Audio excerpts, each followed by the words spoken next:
Right, there we are. I see the live indicator to clock to tell us that we've gone live.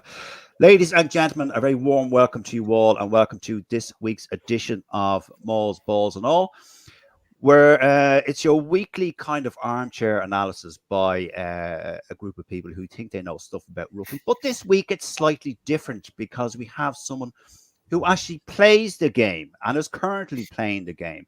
He's been a guest on the show before. He is currently, and he'd be very familiar to all of you watching this, Mr. Peter Dooley, who is currently, as you all know, playing for Connacht. Welcome back, Peter Dooley. It's brilliant to have you back with us, and thank you very much for your time. How the hell are you, Peter Dooley? All's good. Back to pre-season now, so back to the grind, and looking forward to getting going. I think we kind of finished poorly in Connacht this year. We were disappointed with it a lot, so back shoulder to the wheel now and getting going again. So can't complain. Oh, very good. And I believe I just so happened. I believe you're celebrating a kind of would you call it a milestone birthday, Pete, in just over a couple of weeks? Not for another few weeks, but hitting the third story, so. Rushing on a little bit. I was looking around the other day in training. I was like, Jesus, I'm one of the older ones now. So I remember when I was 30, Pete. Jesus Christ. I can't. There you go. You can't, yeah. Anyway, also, folks, joining me are the familiar faces of Matt Boland, James Grennan, and Peter Martin is also with us. Hold on, did I hear something there? We are expecting. Here he is. Incoming. Victor Costello. Jesus, how the hell are you? Sorry, but lads, technical difficulties. So I'm on a phone for the moment until I get this computer wound up. Sorry for the delay. Right. Okay, folks, you missed my intro. Folks, our other guest who obviously knows what the hell he's talking about. He's been on the show before, and it's with great pleasure to welcome him back, as well as Peter, is Victor Costello, ex-Leinster and Ireland international. Victor, how the hell are you? I'm absolutely fantastic. Summer evening in Dublin. What else can you ask for? Jesus, well, yeah, you could ask for a bit more sun if that would help anything. Right, folks, I presume we're all well. Let's just kick off. And normally we go to our guests first. But by process of alphabetical listing, Peter Dooley, I'm going to ask you first. Let's just have a general overview of the second test. What did you think of it? What was your overall impression of it? Good, yeah. Actually, before the second test started, I thought the Irish team was more rounded and kind of got me excited. I think, no disrespect to Peter Matney, but I think Tyburn at 6 was a good option and stuff, and that helped. And obviously delighted for Kieran Frawley in the way. The one had made it even sweeter, but it was obviously very attritional, and I think the Springboks came out the worst this week of it. Just all the Malcolm Mark stuff, especially, and that. But delighted for Ireland, especially with the lads. I know how long the season it's been, and to win it, last gasp, I suppose. It's just cherry on the top stuff. But it was a long season, Peter, wasn't it? You know, massive. I think just we compared to this year, I think we're in for a 4-week preseason, and last year was like a 15, 16-week block. Yeah. And this week we have a week nearly done already, and it's just like, geez, it's flying by, and we're playing matches now in 4 weeks. So compared to last year, and then I can't understand, but you obviously have to do it. But the lads that went to South Africa, they had 2 massive tests like that. It was very hard for them, but to win it in the end just makes it all worthwhile. Yeah, true, very, very true, Peter. Victor Costello, what did you make? Excuse me. What did you make of that second test and your overall impression of it?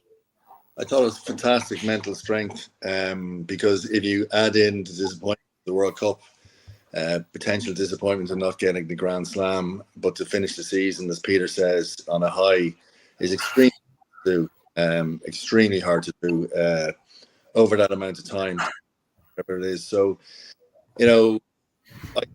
Andy Carroll has managed this team, squad, a group of players extremely, extremely well.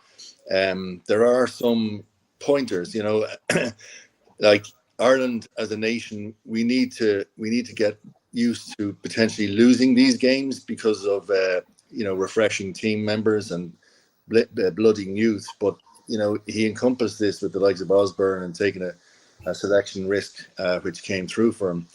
So, come November, do we add more young players to the group, or do we go with the tested that side that won at the weekend? Very hard to find fault. There's an argument out there. It wasn't the World Cup. I remember in 2004, back in a long time ago, we beat the world champions in Twickenham after they won the World Cup, England, and it was a great feeling. Similar, but not the same. And the reason being, the lead up to this game was a real grudge match. The social media, the people chatting the sideline did not see Ireland as a force that they are, and they were mouthing a lot on the lead up to this. So there was added pressure that would not normally be there, and it still come.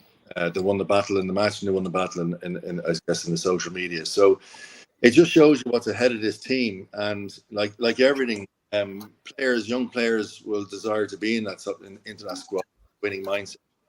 And you look like Conor Murray coming through, Peter Manny, if you can use the word dropping, got dropped for the last test, but yet has a role to play in that group as a leader.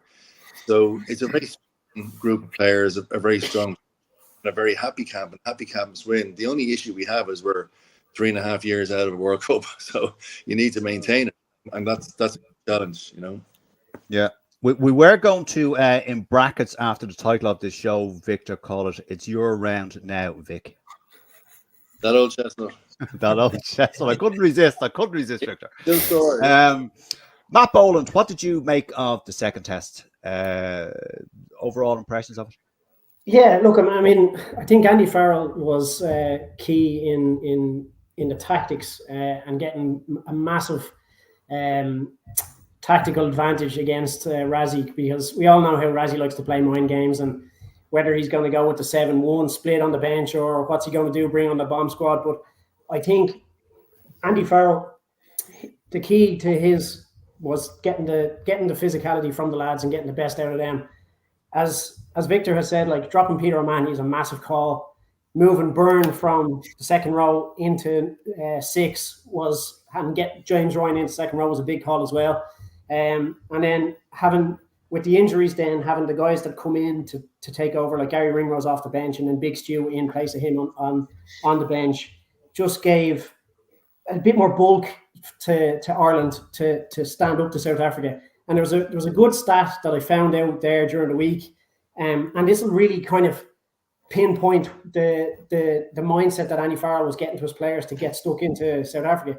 Doris in the first test, his stats were 7 passes and 1 offload, and in the second test, 0 passes. He just took every ball to the gain line, ran it into contact all the time, and that will just kind of show that the Andy Farrell plan was to just beat them up front and get in their face with physicality. And I think he really did it well, and his tactics were just much better than Razzie on the day, and I think that's what really got them over the line. No disrespect to Frawley and the stones he had to put them 2 drop balls over. Jesus, there were some kicks 45 odd meters out, unbelievable. And he kind of redeemed himself, Matt, after the drop goal misses for Leinster. 100%. And I'd say, like, even because there was a clip out during the week as well, and you saw him, he just said over to the lads, few passes and then a dropper. So he knew exactly what he was doing, and the fact that he like that must have been playing on his head, going, shit, when I did this for Leinster against Toulouse, I missed and we lost. That, like, to get them and nail them, and he absolutely nailed them, was unbelievable. And okay, that's the chat, unbelievable. Yeah, absolutely. Yeah, no, you're right. Thanks, Matt. Thanks, Peter. Thanks, Victor. Peter Martin, what did you make of the second test? Well, my view, I think Andy Farrell is operating at peak Andy Farrell. Like, given the background, as what Peter Dooley and Victor said, coming into the 2-test series, very long season, disastrous finish for Leinster, 0 silverware, question marks over mentality of players, playing style, players being selected, all the stuff that came out. And the noise then that was created by Razzie, purely by Razzie, only by Razzie for his followers. And the PR smarts, I think, that from the Irish side of basically shutting up saying nothing, not adding to it. The first test we lost, obviously the 7 points, the try from James Lowe, that, it should have stood really. We'll never know. It's all ifs, buts and maybes. But I think the tactical tweaks he produced as well, as Matt and everybody else has mentioned about putting Byrne into the back row, having another jumper in the line out, bit more size, bit more physicality, and basically carrying harder at the South Africans, before, and on top of that, pulling Stu McCluskey, who people would say, well, he's not your number 23, really, is he? Because he's your stereotypical 12, a damn fine 12, but that's the only role he can fulfill. But and just the part he played as well, in the run up, getting the kicks down the line. You've seen all the footage. I just think it's incredible, really, and I do think as well that it bends to the mindset I think that Farrell really brings in, and I think it might question what I think. Certainly, it'll be interesting to hear what Peter, with Victor possibly has to say in it. But Andy Farrell speaks an awful lot about guys being very comfortable and ask them to be themselves when they come into the Ireland camp. And it's a mantra we've heard him saying all the time, players come in. And I just wonder, is that something that isn't necessarily applicable with Leinster? That there's a template there of how they expect the players to play, and they have to really kind of stick to it rather than perhaps being themselves. And I think I just wonder, is that possibly the difference, the 1%, the point of difference between guys who've underachieved with Leinster, and then all of a sudden they come into the Ireland camp and they're different people altogether. That's a good point, Peter Martin. Victor, do you want to address that? Or yeah, I think when both your province and your country are going well, it's a great position for players who are somewhat guaranteed to be in both squads. Because if you take, for example, Leinster having a disappointing by their own high standard season, a lot of those players, it's a breath of fresh air going into Irish camp. Now, albeit a long season this year, it's normally a breath of fresh air. You can reinvent yourself. You're in a different environment. Change of environment is good. And with somebody like Andy Farrell, who and if you contrast that with a different style of Joe Smith, who by all accounts was a lot more, and I say this with respect, but a lot more controlling. So if you look at the likes of Andy Farrell, where it's a family-orientated environment, it's a different, fresh environment. So it gives those players who maybe pigeonholed day-to-day in their provinces a little more freedom. If you look at Andy Farrell, there's been times he's preferred players that may not be picked repetitively for their provinces, and prefer to pick them ahead of their incumbent when it comes to the Irish team. So that itself is a great refresher for players going into the squad. And he's created that. It wasn't always like that with various coaches over the years. It wasn't always like that. Sometimes it was. So that allows players to play a different style. And when they play a different style, they learn. They get more experience, and they can bring that success back to their provinces. But however, in saying that, it's not like for like, because what Kieran Frawley did at the weekend was royal the rover stuff, no doubt about it. We've all dreamed of doing it. There will be plenty of boys and girls in the future who will dream of doing what he did. Incredible, However, he was still only on for 10 minutes, and from a provincial point of view, they see something over the last couple of years, maybe not next season, but they've seen something over the last couple of years that doesn't warrant him selected in the big games. I've no doubt that's going to change now, but this is what happens with the difference between day-to-day match every week environment compared to matches every couple of months. So they're different environments, but albeit once those environments are equally enjoyable and successful, they're great to transfer between both if you're fortunate enough to have a selection on both. If you're between selection, then it's a different animal because there's more pressure on you. So if you look at the likes of McCluskey, McCluskey is well respected by Andy Farrell. He's mentioned him often, but also very rarely selected. But you do know from the environment that Andy Farrell has created, if and when McCluskey is selected, he plays the best that he can play, the best that he's probably played. You know, we've seen him in an Ulster shirt. So, you know, it's a great conversation to have here that our players in all are excelling in both camps, and that's a credit to both coaches, really. But they're different environments. Yeah. No, I think you're right. Peter Dooley, just to come back to you on this, the difference playing for your province and playing for your country. Now, I was going to say that Ireland beat South Africa. Sorry, I just have to lose the thing here. Hold on, I get back. We beat South Africa, and two of your teammates, Mac Hansen and Bundy Aki, weren't on the pitch, along with Hugo Keane, Gibson Park, Jack Conan. So we'll talk about that in a minute. But what Victor and the question Peter Martin asked there about the difference in the provincial setup to the national setup, is there any conversation with? I know, is there any perceived thing there with yourself? But spending time in Leinster, I was lucky to have a year with Joe Smith. Yeah. And I always remember the lads just fearing going into the Irish camp, and just Joe would have this walkthrough of a Sunday night, and he'd throw up a few plays, and the lads would be all scrambling around. They'd be like, "Fuck's sake! Like, we're in camp literally 2 hours. We've had dinner, and he's just like doing this to us straight away."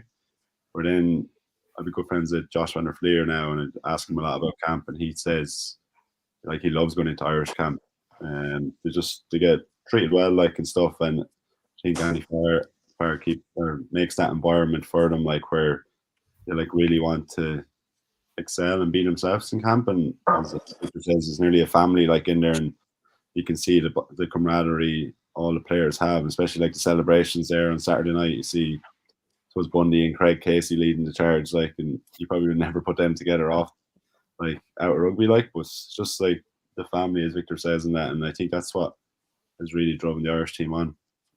Yeah, true. James Grennan, like us all, outside looking in, you're Connacht's biggest fan. Rumor has it you laid the foundations for the new clan stand. What's from the outside looking in, as the four of us are, what your perception of it? Well, the first thing, sorry, I had to drop off there a minute ago.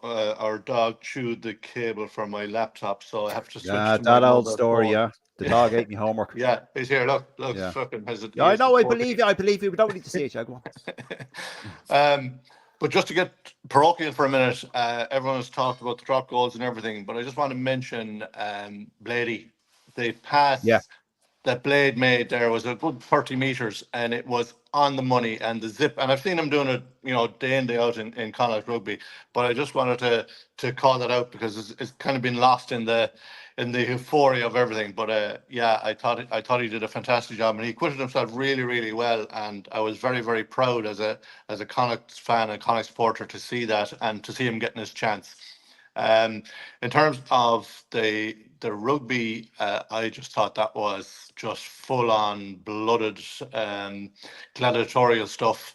I didn't think we had it in us to batter South Africa so much and to beat them up so badly. And as Peter mentioned earlier, that they come out the worst out of that. And I don't think they were expecting that, to be fair.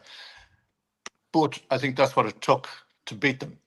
We had to beat them at their own game, and that's something that I see the Ireland team is able to do nowadays, is able to beat other teams at their own game. And I think Andy Farrell gives the players the license to go out and do that little bit extra, that, like the Grubbers kick from Frawley, genius stuff, led to the line out, led to the play, and he called it, like he said, a couple of phases and dropper. He said dropper. You could see that if you could read the lip read what he was saying. He called it the minute the line out was there. He said few phases of dropper.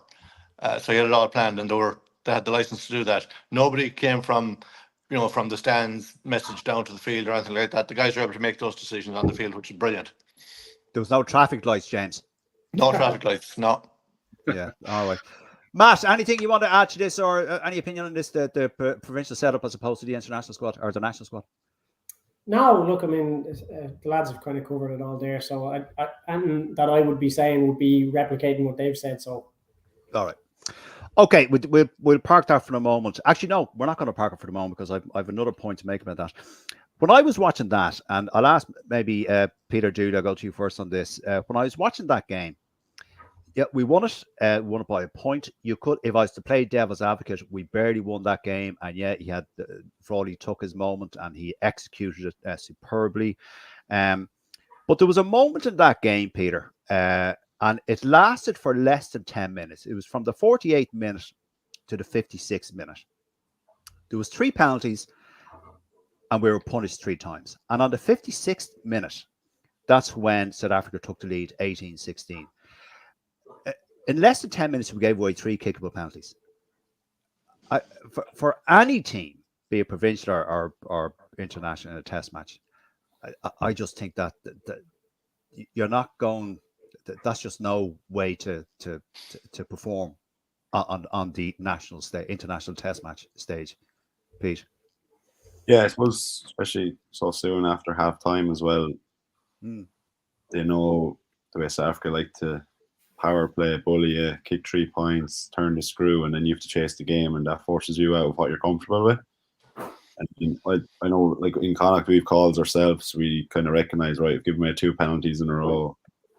We need to be squeaky clean on everything we do for the next few phases, next few minutes or whatever. Like, but yeah, then shit hits the fan sometimes, and you can't control everything. Like, and then 3 penalties in a row. But I suppose they grounded it well. I think two I suppose 2 drop goals with Frawley in the end. It's just, I suppose, management and that. Like, but yeah, I know they would have been talking amongst themselves that 3 in a row is obviously not acceptable, but sometimes things can not go your way like in that. So yeah. And what's the conversation, Peter, amongst the players? Is it, lads, will you just leave it out, or is there some sort of plan to stop that, or is it, as you say, you just sometimes shit happens? I think every time's different, but sometimes it could be an absolute stupid penalty and a bollocking is rewarded off someone. I remember happened those during the year, and one of the coaches comes in with water, and he's just like, out to silly penalties, and we just need to stop. We need to give ourselves just say an extra yard at the back of the ruck. I think it was JJ Hanlon at the time, was just like, literally told the coach, shut the fuck up. We just need to be stopping so fucking stupid, like, and just get on with it. So sometimes it's always different, I suppose. Yeah. Yeah. All right. Oh, it's a case by case situation, Peter, as you know. Yeah, exactly. But sometimes, there's, I suppose, repetitive penalties, and you can iron that out like with little fixes. Like, but sometimes it could be pure stupid. Yeah. You might have heard me shouting from the clan stand as well, something very similar. Yeah. Well, there you go. And me from my couch scaring the bollocks out of the dog. Jesus Christ. Victor Costello, just that particular moment in time, approaching the third quarter of the match, or whatever it was, second, third quarter, in less than 10 minutes, 3 penalties, 3 kickable penalties. The 56 minutes, South Africa take the lead, 18-16. For the first time in the game, by the way, they were ahead. I just, that was so annoying to watch. It was annoying to watch, no doubt about it, because you felt that the tide was turning. The South African teams in South Africa, my experience over there is, rugby has respect in crowds, and we played there in '98, and there were more diggings in the stand. I mean, they never got out into the press after matches, and they're banging on the coach as you come in. Most other nations, there's respect for the opposition. It just down there, and that's part of the DNA. So you have to understand the atmosphere down in Durban probably wasn't as bad as it was in Pretoria, but in Durban, they're a proud nation. And then you've got a kind of an interesting Carl Dickinson as well. So I think the point you're bringing up, Peter, brings you back to the start of what I said, is those 3 penalties are probably where old Irish teams will turn and said, you know what, this is going against us. Sure, look, we'll get a moral victory, or we'll fight to the end. We're probably going to lose. And I think that's the difference with this Irish team. I think the sin bin happened soon after that, did it? Really up against it, you lose your captain, the tide is turning, the crowd are at you, and the South Africans are bullying you for that period of time. It is a really tough place to be away from home, and this team was able to turn that around. So it wasn't ideal, but they fixed it. So if this was a loss and we were talking about that, you could probably look at that as the turning point of the loss, or how it ended. But in reality, I think this team has gone up another level on the back of being able to turn that around. Because if you can beat the South Africans, who are the world champions, who are not taking it for granted like they may have done in the past, and they're up for each game, and you can beat them when your backs are against the wall, and little moments like that when you're really up against, well, now you're in World Cup winning territory, on the road. So highlighting that as a kind of a question mark could actually end up being our greatest positive for the future. If that moment of adversity and have been able to turn around, that'll stand to these players in the future. I'm sure they're too busy partying at the moment, but it'd be interesting for them to all watch the game again and clap themselves on the back. I'll tell you, with that phrase, Victor, turning a negative into a positive. I'll tell you what, you should go for election into the Dáil. I think that's one of their favorite sayings. Turn a negative into a positive. There you go, Victor Costello, TD. If I try that, it might be another attempt at assassination in the world. Oh, go on, Come here, Peter. I just see a comment coming in there from someone who's just joined our group, Safa. We won't hold that against him. Clinton Moorcroft, he said, we definitely weren't expecting to be battered like that. Exceptional. I thought Ireland were running out of steam in the second half, but they hung in there and fought right to the end. It was an absolute war. Welcome to the Facebook page, Clinton, and good chatting with you during the week there, and I hope you enjoyed the show tonight. Right, and just on that note, sorry folks, I have a load of comments in here. We normally read them out, but we have a lot to get through tonight. Joe Lyons, hey Joe, don't like to see players injured, but that for me was the biggest element in determining the game. South Africa were physically bashed first 20. If they had have got past that, fit and intact, Ireland would have been in serious trouble. The Willie injury and others in back finite blood injuries in and out seriously impeded the plan of the Bok team and the impact of the bomb squad. Bomb squad, I fucking hate that phrase. Yeah, there's the one you just read out there. Dara Weston. Bundy played a pivotal role in helping take back Zombie from the Safas in the post-match celebrations. He did indeed, yes. I saw the video footage, yes. Sorry, there's the one you're reading out there, James. Yeah. Clinton Moorcroft, yeah. Okay. Matt Boland, sorry, I would just to go on to this, the 3 penalties in the space of less than 10 minutes. Any thoughts on this? Anything to add, or what do you think? Yeah. Well, look, I mean, as the lads have already said, like I think Doris was in the bin at that point, probably from maybe the first penalty that was given away. I'm not 100% sure, but he definitely was in the bin for the most of it. So again, like South Africa were piling on the pressure, and silly things happen in rucks. Like we all know, it's very hard when you're under so much pressure, especially from such a physical side like South Africa. They're exploring every avenue to get points on the board, to get back on track. And to be fair, given the discipline to give away the 3 penalties is not great, but probably was better in the game management to give away kickable penalties rather than penalties that would have resulted in tries and conversions as well. So from a discipline point of view, it's not great, but for the team to hold out, and get Doris, the captain, back onto the pitch and not be down by fecking much more, it was no mean feat as well. I mean, the South Africa were really piling on the pressure there at that point. So it was great to see them get back in as soon as Doris came on, get back into the game. Absolutely. Peter Martin, any thoughts on this? Well, I suppose, like as what has been mentioned already, like the South Africans went back to basics and they put the squeeze on, and they basically, I think they made a conscious decision at halftime to throw their new game plan, their evolving game plan with their new attack with Tony Brown involved, a little bit out the window, and they just wanted to basically say, do you know what? Let's try put the squeeze on and let's kick goals and let's win the old-fashioned way. Win. Let's go back to World Cup winning rugby. And that's what they did. But ultimately, the interesting thing I've read now, apart from certain Safas whining and moaning about the injuries they suffered, like Marks with a broken leg and Mossart with a broken leg, despite the fact Marks walked off the pitch. Extraordinary stuff.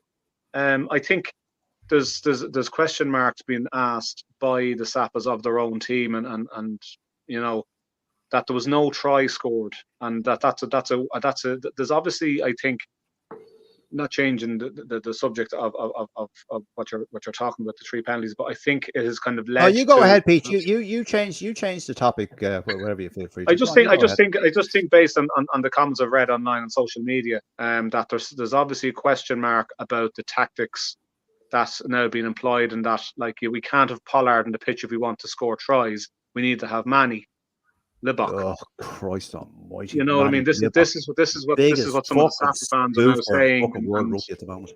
You know, so it's an interesting that, you know, they're picking certain players who like, you know, should Faf have been playing, is Faf the best 9 to play this more open side? Is Ryanok maybe a better 9 for playing a more wide, expansive game? It's just interesting how they've kind of not so much turned on themselves, but they're doubting themselves and doubting their direction a little bit. I also think Pete, Faf didn't turn up. Faf didn't turn up last weekend. Yeah, he didn't have his best day, that's for sure. No, he was too busy filming Rory Ellard with fucking Chelsea and Colby. Because he's worth it. We're so lucky to have the head of World Rugby officials, or so he thinks he is, Mike Reedy, commenting. Hiya, Mike. Sorry you couldn't join us tonight. Mike Reedy, he's a stickler for these things. Those 3 penalties in a row, in fact, became 6 before we got 1 in the second half. Sorry, Pete, I'll let you finish your point now. Just 1 sec. I got distracted there. These 2 were wrong decisions. 51st minute, Tyke Byrne had both hands on the ball and got nothing. He then gave another penalty when Mongazulu batted the ball backwards. Ref thought it was knocked on by Nash. Joe McCarthy was ahead and got the ball. Penalty, South Africa, incorrect decision. Thanks very much, Mike Rowland. Very kind of you to say that. Right, sorry, Pete, for the interruption. But I didn't mean to interrupt you. Go ahead. No, well, I just think it's become an interesting space. Like, they're going into the rugby championship, and now there's a question mark over the tactics that they've, you know, like, and the fact that Ireland have come out and did what they did. It's perhaps yet again, you know, kind of, I suppose, not so much how to beat South Africa, but it's just basically exposed the fact that if you have the tactical nous, rather than you know, just if you have the players and you have the tactical nous to spot certain things, like Ireland clearly spotted that. South Africa, because with their newfangled attack influenced by Tony Brown, they're basically getting their forwards wider, so the rucks aren't being resourced so much. So Ireland just went hard and carried hard, and rucks, you know, aggressively got it, held on to ball, recycled, held on. You know, they got murdered at like, you know, the Safas got murdered at breakdown. Like, Quagga Smith was absolutely ineffective, absolutely outshone by Doris, who was totally world class for over the 2 tests. He's definitely, I think he's right up there to be number 1, number 8 in the world. So look, it's, you know, it's interesting how we've kind of, I think we've definitely exposed a chink in the armor, and perhaps there might be a doubt about, you know, if Rassie is going to try to evolve the South African style over the next number of years. You know, we've kind of just exposed what they're trying to do, you know, over the 2 tests, that their attack perhaps is a chink in it, their defense, there's a chink in it, you know, and, you know, if you really decide to go after the South Africans physically, we see that they crumble. Like, they're the high risk strategy of having, you know, the lack of players on the bench is kind of, it really hammered them. Like, you know, it was a risk. Rassie has spoken about in the past about going with a 6-2 split, and he's well aware of the risk. And on this occasion, it worked against them. They do have a good defence, though, Pete. In fairness, well, we were throttling their line. We were 5 meters out. We were throttling their line, and they kept us out for a lot. I mean, they do have a good defence. In fairness, I'll give them that. Anyway, we shall move on. Peter Dooley, I want to ask you, because this is your position, front row. The idea, not the idea, it's a fact, that the David Humphreys coming in about the NIQ ban on front row players, because Humphreys wants to see more depth at your position, loose head. Now, before any fucking Leinster bashers come on the comments here and say, well, geez, it's one rule for Leinster and another rule for the rest of us. Salami or whatever his bloody name is, he was signed. The process had started before this was decided, and also he's signed, and it's for the ban is in for next season. All right, just get that out of the way first. Go on, Pete. What are your thoughts on the NIQ ban and the idea that Humphreys wants to develop more homegrown players at Loosehead, which is your position? Yeah, I'm all in favour for it anyway. It's been a job for another few years, so I can't really complain. But no, I think there was talks of this now for the last 6 to 9 months, and talking to the higher kind of clientele in Connacht, they always thought it was going to be announced to them, but not announced to the public. Where players know this now, like front row players, I think, and I suppose they can have a bit of sayings like, oh, you can't sign someone to replace me, like, and stuff like this. The older, I suppose, generation, like myself, kind of stands to us. But yeah, obviously he's going to develop the game. But I don't know, I heard somewhere on it, I think it was Off the Ball or something, that they have to really love it. Like, because I don't know if I'm previous number 8, like, and coming into the front row, and being honest, at the start it was really daunting for me. It's not really appealing for a back rower. Like, you look at Doris, the way he played at the weekend, and you like have young lads coming up and they want to be the next Kale and Doris. I know Andrew Porter is world class, but you don't get as many as them young lads being like, oh, I want to blitz the scrum like Andrew Porter, or I want to be like that. Like, it is not obviously as appealing to go into the front row, but I think we have to get that mindset back in Irish rugby that we need like effective front row scrummagers, and we need big, powerful units who could win a game with a powerful scrum. We had, Peter, I'd be interested to hear on your thoughts on this angle, and Victor too. We had a very heated discussion here, I think it was probably last year, about NIQ players, because one of our admin staff, he's totally against the idea of foreign players coming in here, taking Irish positions from grassroots rugby players. Now, I see his point. He calls them mercenaries. Now, I see his point. But I'm saying that the flip side of the argument for me was that sometimes bringing in an NIQ player into a provincial setup, that it encourages the other players around him or her to raise their game if they know there's someone coming in. Like, Pete, if you, for example, Pete, Peter, if you knew there was an Italian or a French or whatever Loosehead being signed by Connacht, would it not spur you on to be an extra 2, 3, 4, 5% on the pitch to make damn sure you're not going to lose your position to this fella coming in?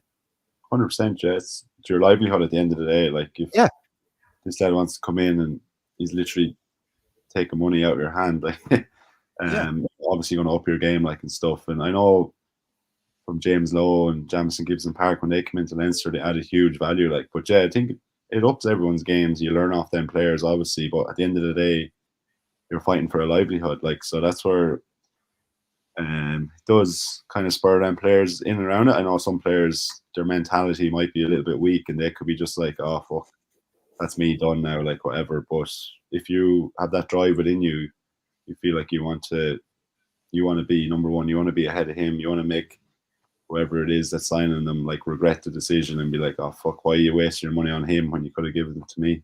Yeah, a very good point, Peter. Yeah, absolutely. Victor, your thoughts on this, the complete ban on NIQ front row players for the provinces, because Humphreys wants to develop more depth at Loosehead. What do you think of that? Yeah, I think it's a good move. I mean, I agree with Peter when, from the competitive aspect, but reality is, I think it's ebbed and flowed over the last couple of generations. I think importing players, for want of a better word, has worked, and then it hasn't worked, and it's working again. The reality is, if a player is bought in or on a salary to move country or continent, the chances are he's going to have that edge on selection. or he or she. So, so you are a bit in the back foot as a player that effectively they didn't value you being good enough, and that's kind of the direct response I would see. I can name a lot of good players that have suffered over the years due to this. We're lucky at the moment that the overseas players are actually pretty good, and they're buying into the culture of both Ireland and the squad. But I think David Humphreys is a very smart guy, and he was in the system with Ulster for many years. He then operated in the UK system, where he would have been competing with Ulster and the Irish provinces. So he's a very smart guy. He's a lawyer by trade, Oxford, I believe it was. So I think he will have the best interests at heart for the provinces and for the nation. So, I think this is a good move, and I think it's a hard move, and I think Irish rugby has to make hard moves because we're up now at the top table, and we need to stay there. So, growing homegrown talent, there are players out there that will want to be the next Andrew Porter and Tyke Furlong, and they have to flourish, and they have to be nurtured. And you look at this situation with Snyman coming to Leinster. I mean, as Peter said there, this has been in the pipeline for a while, but yet Leinster snuck in there properly easily. But anyway, there you go. Yeah, you look at Snyman coming over. I just don't agree with that. Simple as that. We're going to come to that, Victor. We're going to come to that. Get back off that. But look, yeah, I think it's a good move by Humphreys. It's a statement. I think there was previous moves by his predecessor that didn't make a statement that was a rule from the RFU's point of view. I think his predecessor enticed players to move provinces. A lot of the time that didn't work out for the individual player moving provinces. And you go back to the Joey Carby heading down to Munster versus Ross Byrne going down to Munster. The following World Cup, Joey got picked in the squad, Ross Byrne didn't, and so on. So there's been a lot of really bad chess moves in the last couple of years I didn't like, but I think Humphreys making a rule that the Irish provinces will stick to, I think it's a really good statement from a really good guy who has all our interests at heart. Yeah, okay, fair enough. There's a comment there for you, Victor, from Dara Weston. Forget politics. Victor should run for Bill Bowman's job. It pays way better.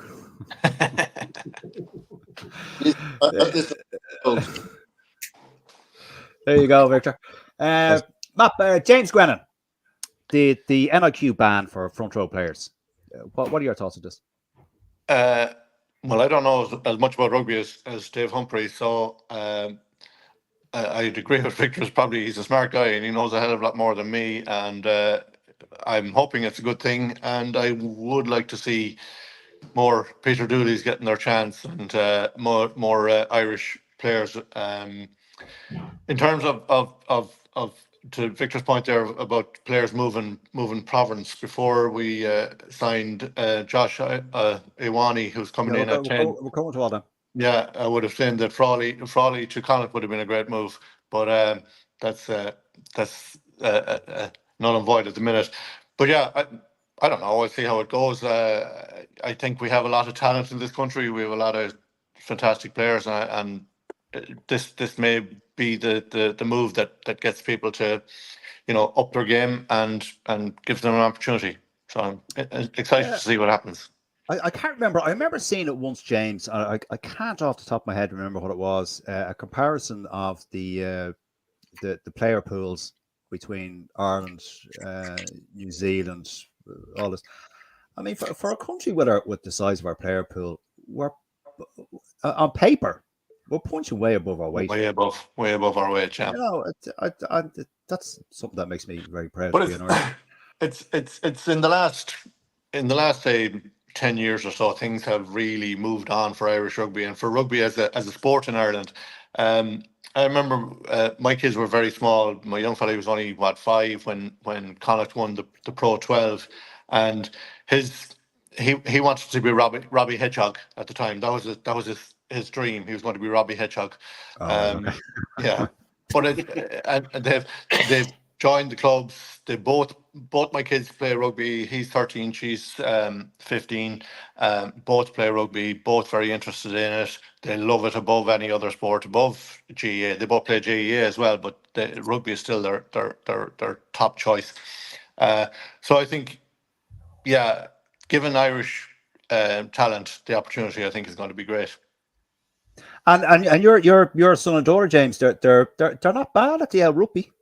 No, they're not too bad. No, my daughter has been she's been trying out for the under 16s now. She didn't make the cut this time, but she got called. She's only 14. She just turned 15, but she got called for the Connacht under 16 squad. Scored a couple of tries on the day of the tryout, but was just probably a little bit too young maybe to make the squad. And the young fella, he's moving more into the 9 position. He's been a full back. He used to score lots of tries, the little fella, because he was very fast. But now he's moving more into a scrum half position. He's very much in the Keelan Blade mold. Very fast, very zippy, great pass to the ball, So, but then I'm biased, of course. I'm going to say that. Of course, and but both of them will get there, James. In all its own good time, both of them will get there. Well done. All right, Matt Boland, this idea of the NIQ ban for front row players. Your thoughts on this? Yeah, well, look, it can only be good for Ireland as provinces and as a team internationally. Razzie alluded to the fact as well that, like, in terms of the world stage, Ireland are really punching above their weight. You mentioned this, like, out of a pool of like 160 professional players we have in this country, like, we're still number 1 and number 2 ranked side in the world. Like, it's an incredible achievement, really, for such a small population of pro rugby players, and this NIQ thing will only help develop that further, because then you'll see more Irish people playing. Not that there isn't now or as such, like, but it's definitely a good thing, especially for obviously key positions that we wouldn't be so depth in, I suppose. But yeah, look, I mean, it's like I'm only looking from the outside in. I'm not really. Sure. Wouldn't be known, like, I wouldn't have David Humphrey's knowledge or Victor or Peter Dooley's there, about the game. I played it for a good few years, but I wouldn't have the inside track, Matt. Yeah, 100%. Yeah, I wouldn't have that kind of knowledge, that Humphreys would have, So, but look, it can only be a good thing for us going forward. Okay, Peter Martin. Before we move on, your thoughts on the NIQ ban? I think it's the natural progression from the project player, to be honest. Whole idea of the project player was obviously it's kind of been covered indirectly, as in, like, certain players were brought in if there was a feeling that a player of a particular ability had a level, was able to come in and strengthen and perhaps encourage, drive standards and so on. We're at the point now where we don't need perhaps any project players whatsoever. It's like, that's what I'm saying. It's just a natural progression. I would just be interested in Peter Dooley's thoughts, perhaps, on trying to get more props. Like I know Mike Ross has kind of mentioned before about the whole thing that there's a 1.5 meter max you can push in a scrum. The French don't have it. They seem to spit props out no problem year on year for the last 20 plus years. While the likes of ourselves, we tend to rely on almost semi-generational talent, like the likes of Tyke Furlong and Andrew Porter and a few others. I'm just wondering, like, I, again, not going to drag on the point too much, but I'm in a process now. I'm coaching going into my under 13 season, and there's players who'll basically be assigned positions, and some of them will obviously end up being in front row. Some of them will be too happy about being playing there, but I suppose it's one of those things about, if you're to try to sell the proposition to a player, like, I suppose making a fuss about how a scrum is, how a big deal out of, winning a ball against the head and a big shove in the scrum and getting the ooh from the crowd.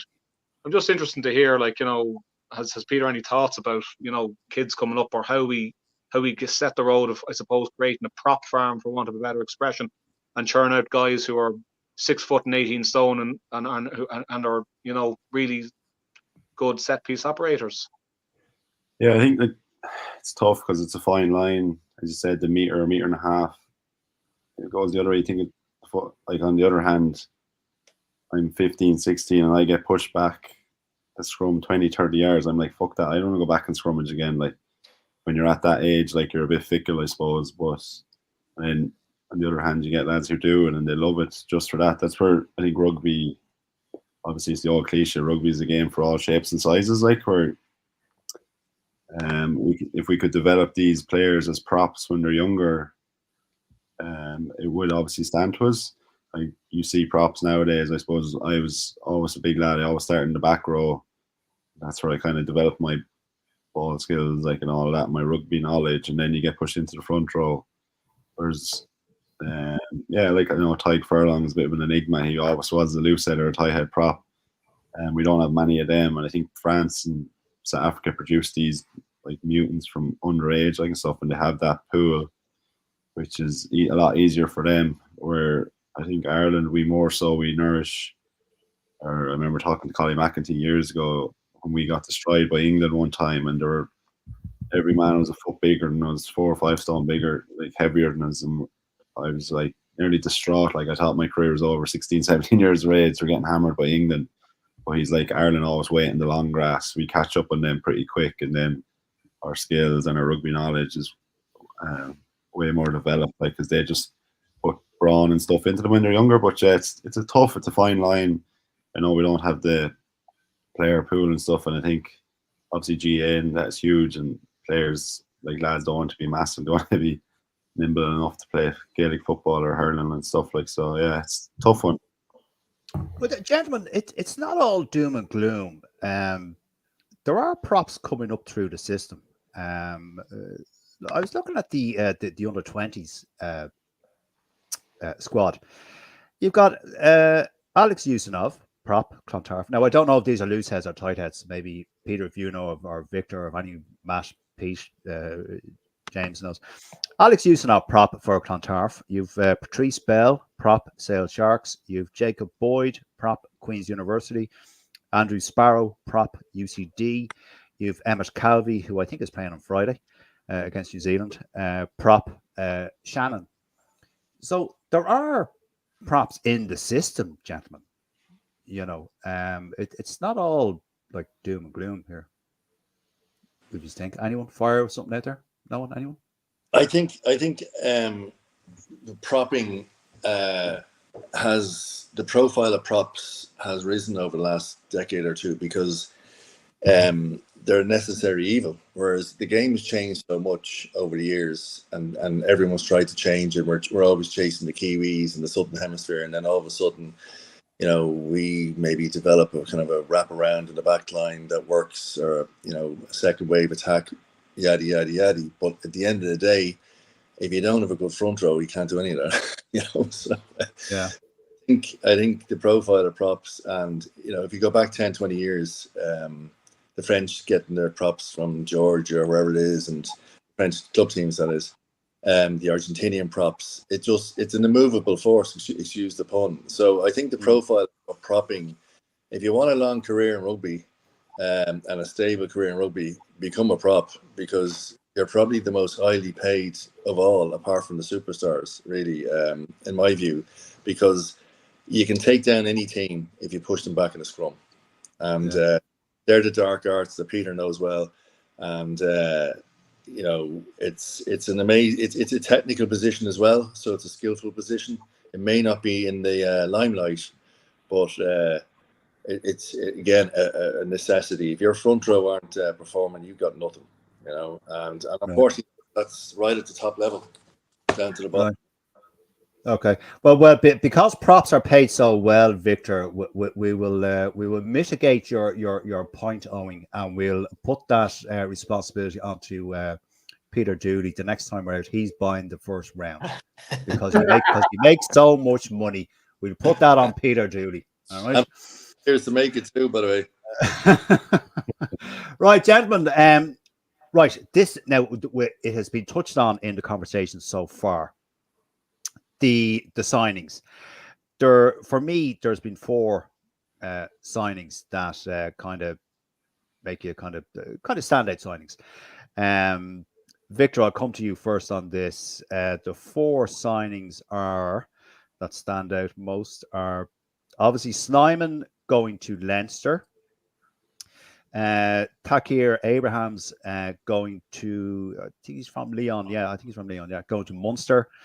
We have Werner Koch going to Ulster, and we have Josh Ione going to Connacht.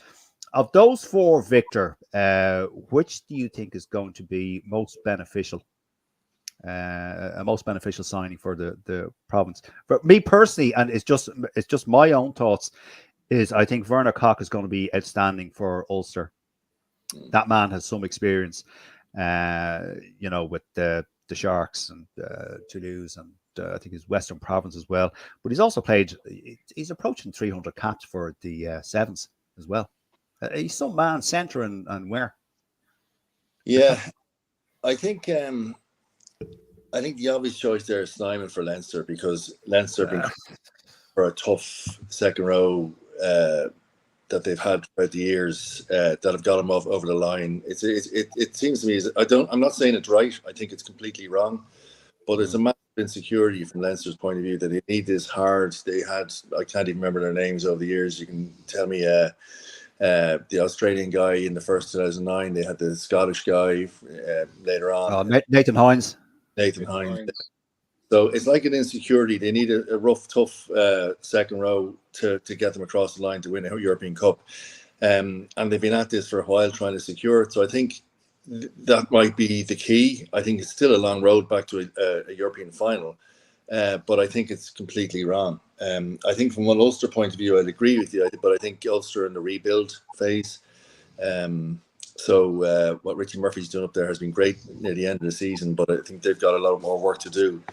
So for me, straight into the Snyman thing, I'm not carrying this baggage, but I just think it's wrong. I think it's completely wrong. I think it's not sending out the right signals. I think it's desperation, but it could work. It could work, Well, I'll tell you, Victor, I'll follow that on with, do you think the 3 signings that Leinster have made in Snyman, the loan for Barrett, and Sleeman, it smacks to me of a last attempt of Leo to win the 5th star before Leo moves on?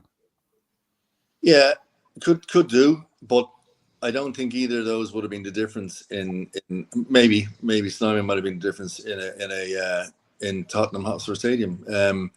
We were up against it. Leinster were up against it that day. They had a ref that was pretty harsh, and you can look into that for the next series why that was. But I don't agree. That's not the DNA of rugby or Leinster rugby. Right. Barrett coming over, great signing. If you wanted to draw a crowd like Lionel Messi down in Miami, and you're throwing money just to bring in bigger crowds, maybe fair enough. But we don't need these players. Leinster don't need these players. So they've got a lot of talent. When a side is successful, there's a lot of buy-in from youth, particularly academies. And not only the academy players, but the coaches. The coaches are nurturing players all the way up through the system. And players that would have been nurtured by Leinster coaches or Munster coaches throughout the system are now getting overlooked by buying in a win. And, from a professional Moneyball type of way viewpoint, yeah, it'll work maybe, but I don't think it's right. There's other players out there that'll do equally as good a job. I don't think, as I said, losing the last couple of seasons was anything to do that Barrett can fix or Snyman can fix. And my last point on this is, where do you go when you're not performing, you're not playing for Munster, and then you go up to Leinster? There was a player called Dino Quinnigan years ago. You might remember him. And he originally played for Ballymena. I think he was over in Sale before that. He went to Ballymena and he played for Ulster. And this is right in the period Munster were really at the top of the game. And Munster had made it through to the final, I think, or the semi-final of the European Cup. And of course, they'd no games to play. Or sorry, they could, at that stage, they were allowed to bring in extra players.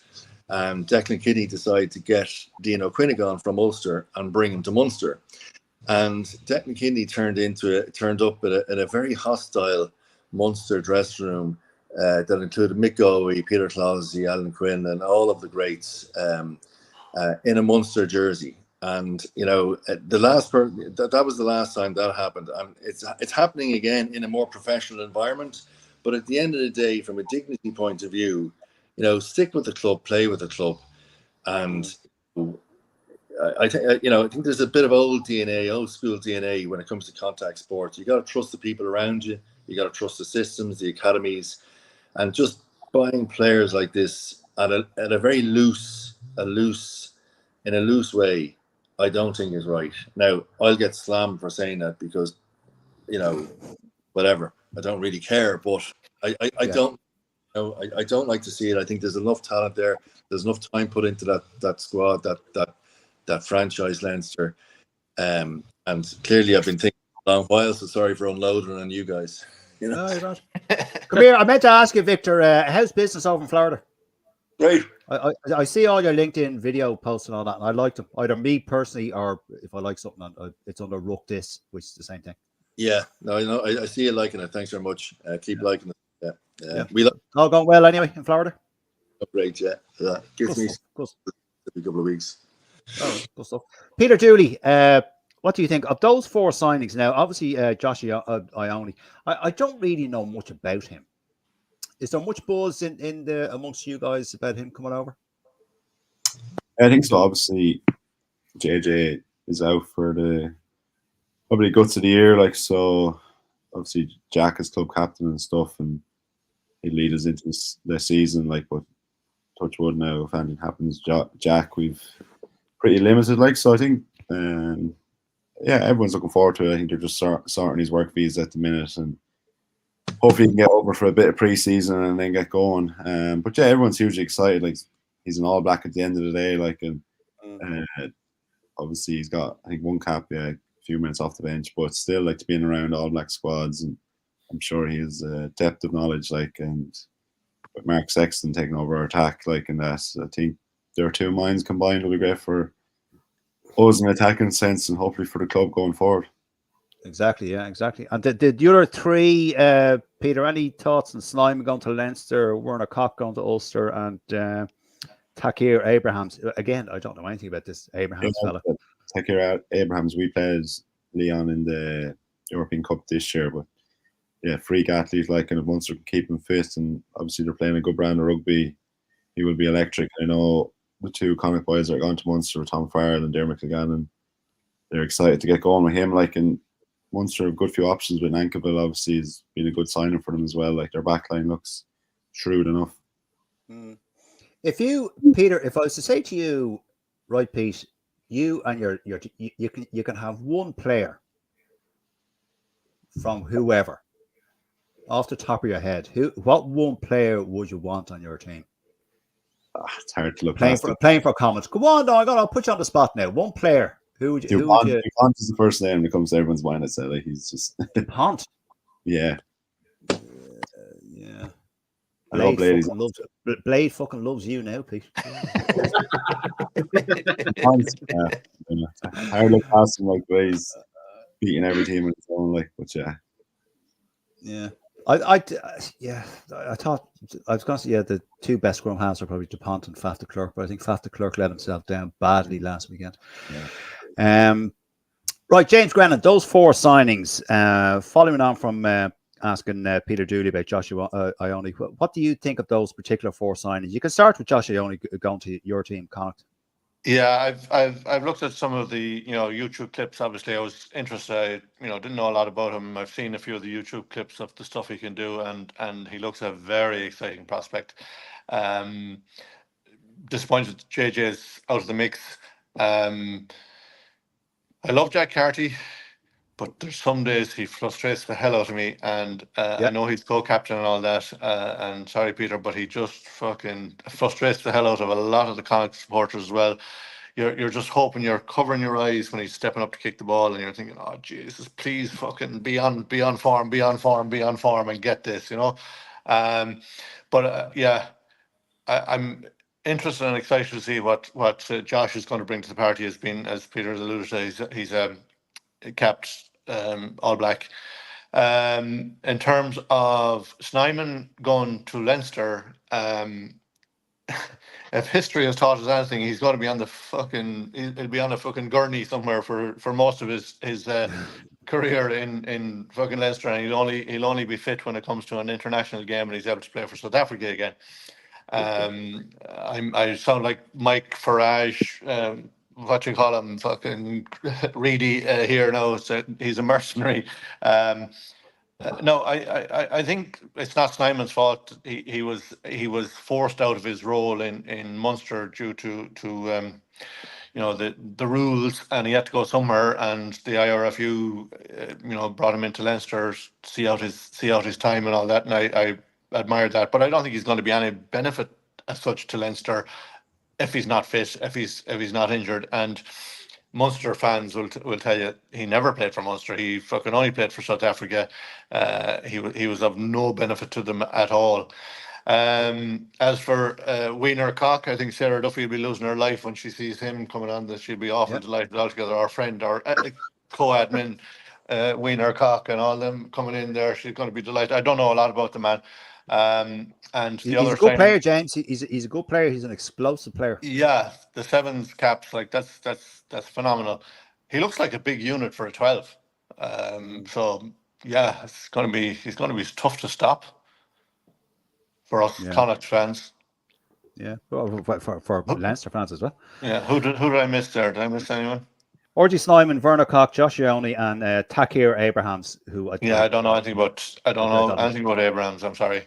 Okay. All right. Fair enough. Thanks, James. Peter Martin, your thoughts on those four? I've only picked out the four. I know there's more. I only picked out those. Yeah. Well, I suppose just starting with the Leinster signings, like Barrett and Snyman, as has already been covered. Like I don't see the point of it. Barrett, I'd say it's jersey sales as much as anything else. That's bringing the fox into the henhouse, Peter. Sorry? That's bringing the fox into the henhouse, as far as I'm concerned, for Barrett coming into Leinster, into the Irish setup, basically. Yeah. Well, look, anyway, it is what it is. I think, to be honest with you, I know you haven't mentioned, but I think Slimani will be of a huge benefit.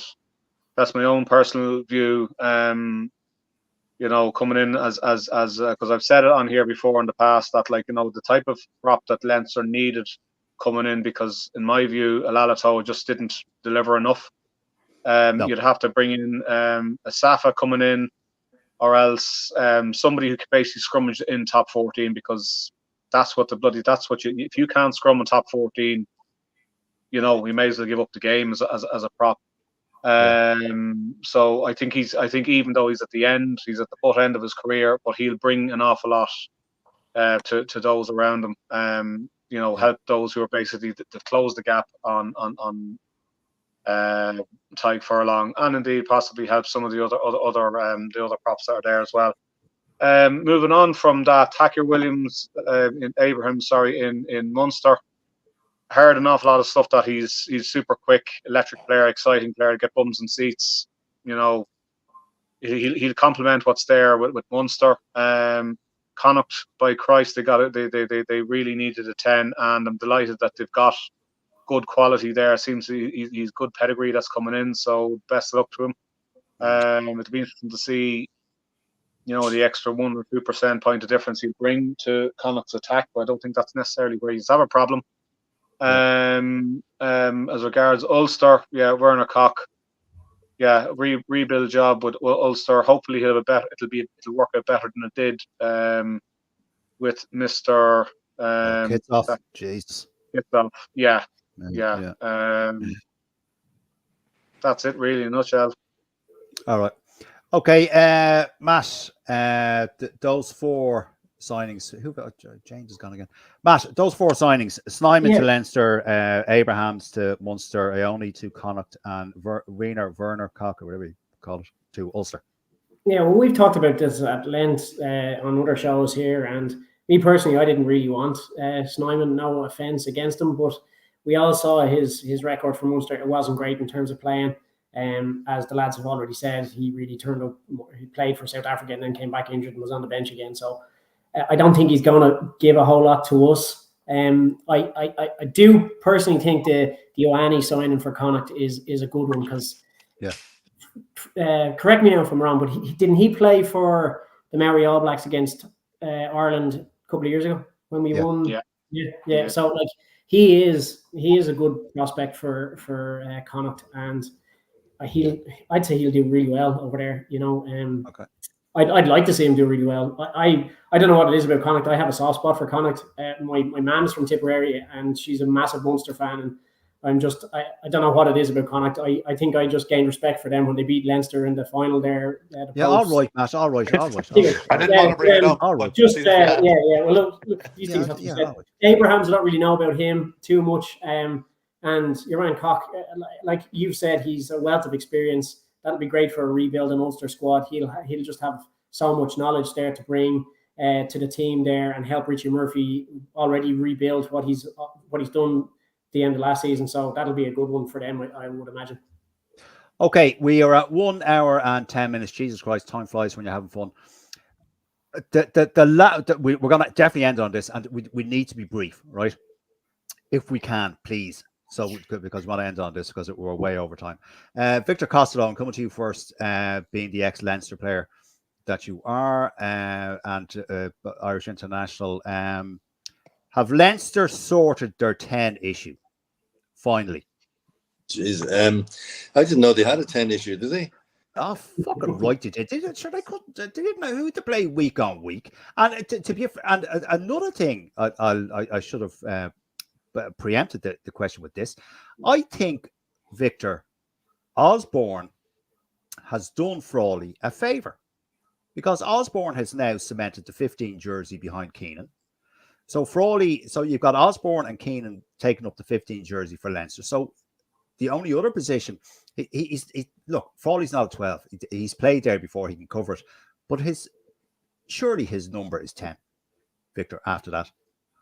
No? Yeah, look, I agree. He showed the balls in a championship moment, but it's a long season, and the Byrne brothers, Leinster seem to have depth, but they don't have a number one. And I guess that's the vacuum that left over the years.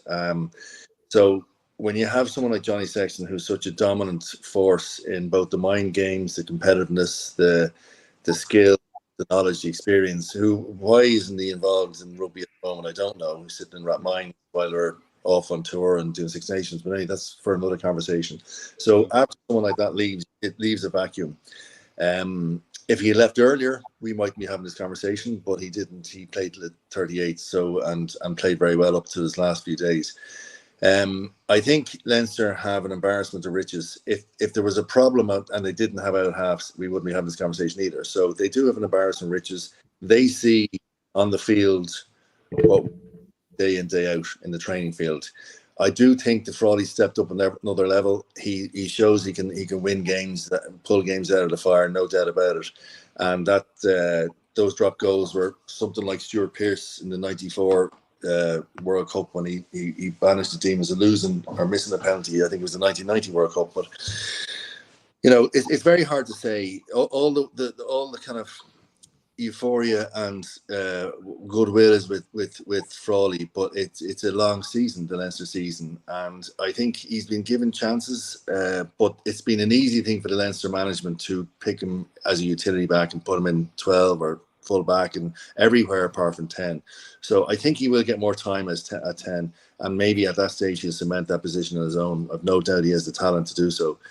But in saying that, there's a lot of competition there because Ross Byrne and Harry Byrne, have fronted up over the years. Particularly Ross has fronted up against Joey Carby, fronted up behind Sexton, fronted up against Jack Carty. So on head-to-heads, Ross is a competitor also, but that can only be good for Leinster. So I think it's a great position to be in, particularly viewing what we viewed over the last weekend. Yeah. Okay. Thanks, Victor. Peter Dooley. What do you think about this? Have Leinster finally got a cue to cement that number 10 on Frawley's back? No, I think it gives them more headaches, really. Oh, go on. No, but I mean, like when you hear Well, the rumours down in Connacht were that Prendergast was on his way, but then I think it got blocked because he was told he was going in the Irish squad.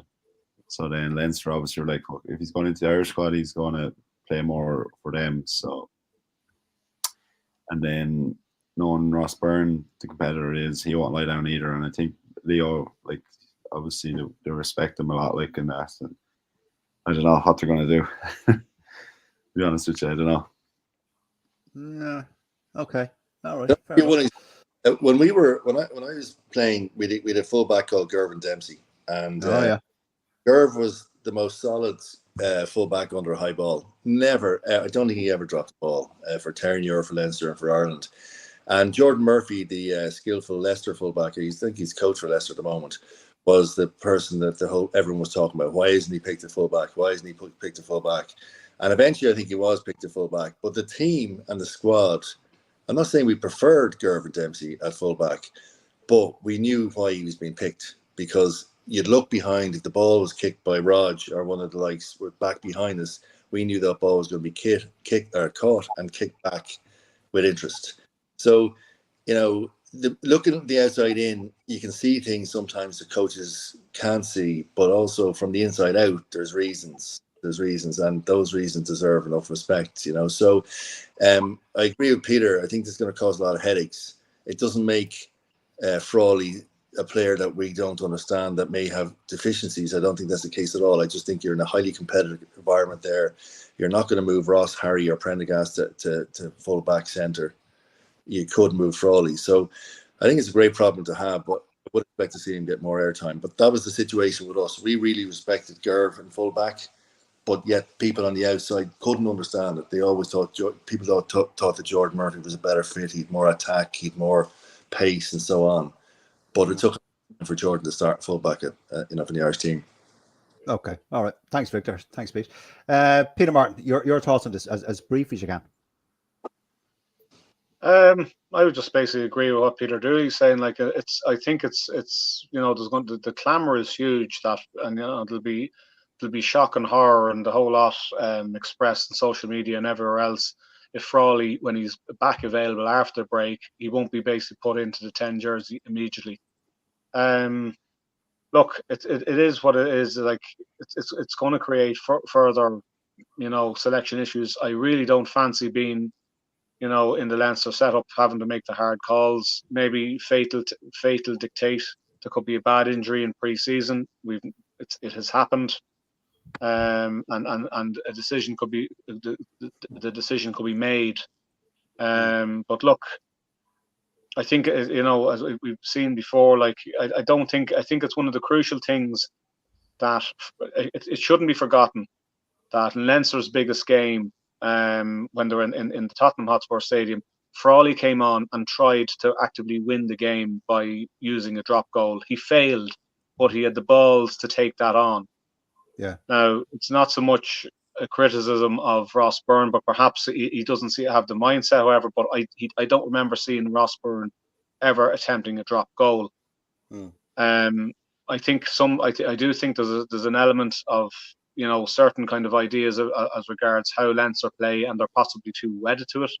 Yeah. I think there's probably a little bit more lateral thinking individually, perhaps by the likes of Kieran Frawley, who will basically say, well, it doesn't matter, like to use a golfing expression, the scorecard doesn't paint a picture. It's a number at the end of the day. So he was attempting to win that Heineken Cup by whatever means necessary, and whatever means was the drop goal. It just so happens he did it for Ireland in South Africa, and more balls to him. It's just going to be a question to see, do the incumbents raise their game and say, well, do you know what, we're going to have to do something like that. Okay. Thanks, Pete. James Grennan, as briefly as you can. Yeah, so down through the years, we've had heroes like Raj and Sexton, and now Frawley doing the drop goal thing. I think that is a very key part of winning big games. But I know, Peter Burke, you will not be happy until Leinster sign the world's number 110, Finn Russell. I just know that you'll never be happy. Oh, jeez, himself and Manny Lebach going fucking do one. Jeez, the two of them are spoofers extraordinaire. Matt Boland, we'll end on you, Matt. Your last word on this, as brief as you can, please. Yeah, well, look, I mean, as everybody else has said, like I think I'm kind of on Peter Dooley's side here. It's definitely given Leinster something to think about. I would not like to be making them calls in terms of who I'd be picking. But yeah, we've spoken about at length of this when Johnny Sexton retired. Who was going to take up? Was it going to be Frawley, Prendergast, Byrne, or whoever? You know, and like unfortunately, Frawley at the time was being moved from Billy to Jack, and he didn't have any sort of stable position within the Leinster team at that time. But he definitely has stated a case for himself now with the decision to against Toulouse to go for the drop goal and try and win the game. As you said, he fortunately failed, but it worked for Ireland to beat South Africa. So he's definitely up in the mix there. I'd hate to be making the decision. Yeah. All right. Thanks, Matt. Right. Okay. That is it. We have gone way over time, as I kind of knew we would with two guests on and 6 was on the screen. But look, it's been an absolute pleasure having you all on, as always. My special thanks to Peter Dooley. Good luck for next season, Peter. A couple of things that I had on my list that we didn't even talk about because we went on too long. But a very enjoyable show, all the least. So thank you, Peter Dooley. Victor Costello, as always, like us all, you're a gentleman, and thank you for your time, Victor. Thank you, Peter Martin, Matt Boland, and James Grennan. Gentlemen, good evening, good night, and enjoy the rest of your evening. Thank you so much for your time. Good luck and take care. All the best. Thanks, lads. Cheers, guys. Good luck. Thank you.